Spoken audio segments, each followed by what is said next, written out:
నమస్తే, welcome to Abhinav Bharat. కూటమి హామీలైన super 6లో మరో పథకం పట్టాలెక్కనుంది.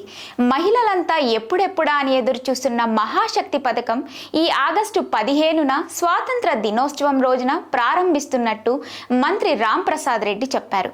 ఈ మహాశక్తి పథకం ఆర్టీసీ బస్సుల్లో మహిళలకు ఉచిత ప్రయాణ సౌకర్యాన్ని కల్పిస్తుంది.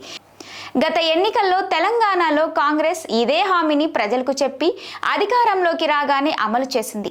దీనిపై అక్కడ కాంగ్రెస్ ప్రభుత్వానికి మంచి రెస్పాన్స్ రావడంతో ఏపీ ఎన్నికల సమయంలో టీడీపీ, జనసేన, బీజేపీ కూటమి మహాశక్తి పేరుతో ఇదే పథకాన్ని తమ సూపర్ 6లో చేర్చారు. కూటమి అధికారంలోకి వచ్చి 2 నెలలు దాటిపోవడంతో ఇప్పటికే గ్రామాల్లో మహిళలు ఫ్రీగా బస్సు ప్రయాణం ఎప్పుడు చేద్దామా అని ఎదురు చూస్తున్నారు.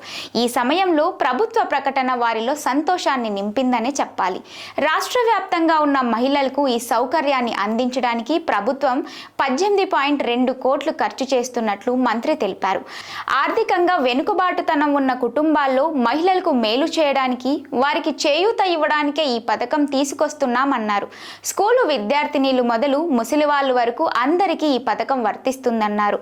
ట్రాన్స్జెండర్స్ కూడా ఈ పథకాన్ని ఉపయోగించుకోవచ్చని తెలిపారు. మొత్తానికి ఈ స్వాతంత్ర దినోత్సవం రోజున మహాశక్తి ప్రారంభమైతే కూటమి సూపర్ 6లో మరో 6 కొట్టినట్టే.